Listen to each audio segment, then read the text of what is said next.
Hello and welcome back for this edition of our positive word.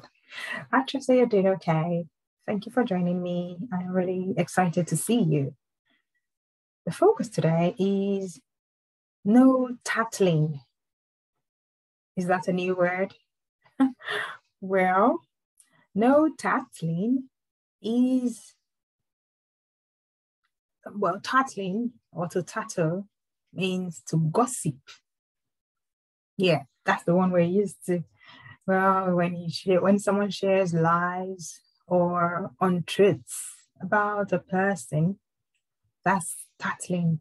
Talebearers, those who backbite. Usually, tattling is done behind a person to tarnish their image. So things that are not true, that are demeaning, that destroy, are said in the absence of another person. So we're stopping by here today to remind us that is against the will of God for us as his children. He says so much in his word. Proverbs chapter 11, verse 13. A gossip betrays confidence, but a trustworthy person keeps a secret. So even when we have heard something really damning, something that can destroy a person, even when they told us or we witnessed them, we're not supposed to share. The same Proverbs, chapter 16, verse 28, says a perverse person stirs up conflict and a gossip separates friends.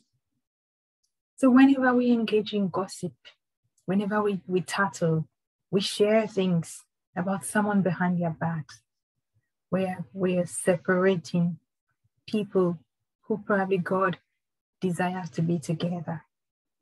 Tattling, telling tales that are not correct about anyone is never the right way to address issues.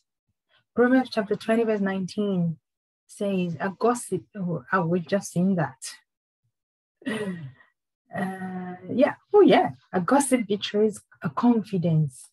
So avoid anyone who talks too much. So when you gossip, you betray confidence in yourself, not in the person you're talking about. You represent yourself and tell others that you can't be trusted. So tattling,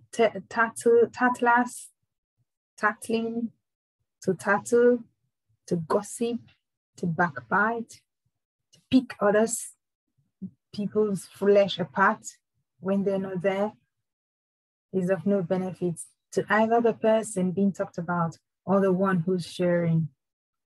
This is something we must avoid.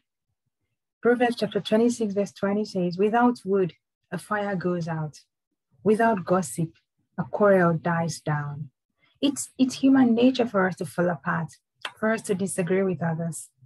But when there is no gossip, when there is no one sharing and spreading whatever must have transpired between friends and family, everything dies down over time. Let us learn to cover the shame of others. We cannot see someone we know. We love them, irrespective of their behaviors. We can't see them running around naked and we just let them. We would try and find a covering to conceal, to preserve their dignity. Gossiping is not a way of preserving anybody's dignity. Let's remember that we're putting our own integrity at stake whenever we engage in gossips. Luke chapter 6, verse 31 says, treat others the same way you would want them to treat you. I wouldn't want anyone to go around spreading lies, falsehoods about my character, my person, and I must not do that against anyone. This is not God's will for us. God wants us to love. Second-hand information is a very notoriously unreliable and misleading activity. It completely goes against God's command for us to love and to treat others right? Instead of tattling, my suggestion is let us go in confidence with love and speak to the person. And the original intention, the only intention is to support them, to help them in whatever we have noticed. I know this is not very easy. It is usually better for us to ignore, sweep it under the carpet. But that hasn't solved any problems. So when we notice things about people, speak to them in confidence. Attacking them in the presence of others will not help. But when we go with them, to them in confidence, present the matter in a wise way, in a calm, kind way. Let them see compassion instead of judgment, instead of condemnation. That, I think, will be much better approach. So tattling is no before God. It doesn't grow any relationship. It doesn't help anyone. The society just goes darker and darker the more gossips that arise. May God help us to be people who would lift up our brothers and sisters in his presence and be brave enough to approach them, to share the love of Jesus, even as we try to support them with whatever thing we may have noticed that is going on. Thank you for joining me today. I am grateful. I hope to see you again soon. You enjoy your day. God bless you. Bye for now.